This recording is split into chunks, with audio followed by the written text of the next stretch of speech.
ሳፋሪኮም ኢትዮጵያ በሳውላ ከተማ የ4G ኔትወርክ አገልግሎት መጀመሩን ተከትሎ ድጋፍ ለምሹ ለአቅመ ደካማ ቤተሰብ ልጆች መማሪያ ቁሳቁስ ድጋፍ ባደረገበት ወቅት በሳፋሪኮም ኢትዮጵያ የደቡብ ሪጅን የውጭ ግንኙነት ኃላፊ አቶ ፍሬዘር ጫን ያለው የነገ ሀገር ተረካቢ የሆኑ ህፃናት በኢኮኖሚ ችግር ምክንያት ትምህርታቸውን እንዳያቋርጡ በማሰብ የተደረገ ድጋፍ መሆኑን ገልጸዋል።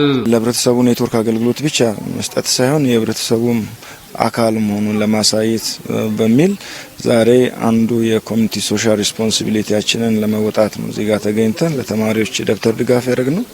በአጠቃላይ ድጋፉን በሚመለከት 3750 የሚሆን ደብተር ለአቅመ ደካማ ለሆኑ ተማሪዎች ድጋፍ አድርገናል።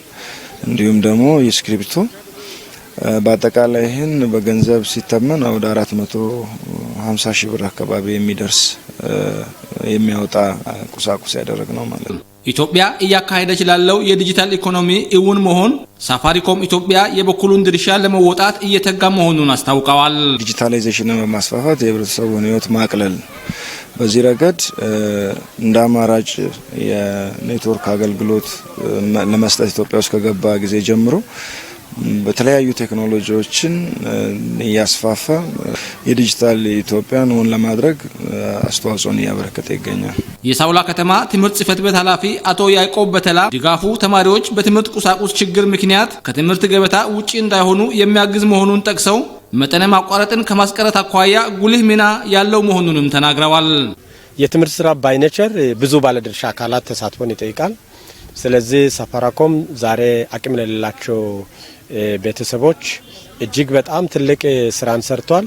በተለይ በትምህርት ስራ ላይ አቅምን ከማጣት የሚያስተምር ወገን ድጋፍን የሚፈልጉ ግን እጅግ በጣም ለሀገር የሚበቁ ተማሪዎች ከደጋፊ ማጣት የተነሳ ትምህርት የሚያቋርጡ አሉና ዛሬ ሳፋሪኮም በሳውላ ከተማ አካባቢ ላሉ ሁለት ትምህርት ቤቶች 3750 ደብተርና ከ625 እስክሪብቶ በላይ ልገሳ ማድረጉ እጅግ በጣም ታላቅ ተግባር ነው። የጎፋ ዞን ትምህርት መምሪያ ኃላፊ አቶ መጎስ መኩሪያ በበኩላቸው በትምህርት ዘርፍ የሚከናወነው የበጎነት ተግባር በማገዝ ሳፋሪኮም ያለ ስስት ለተማሪዎች ያደረገውን የትምህርት ቁሳቁስ ድጋፍ አድንቀዋል።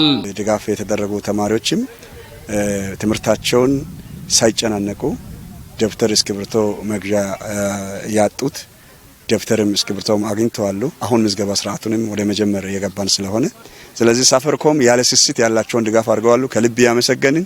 ሌሎችም ያለ ስስት ለትምህርት ለትውልድ ለህፃናት ለልጆች እንድታደርጉ ለማሳሰብ ፈልጋለሁ።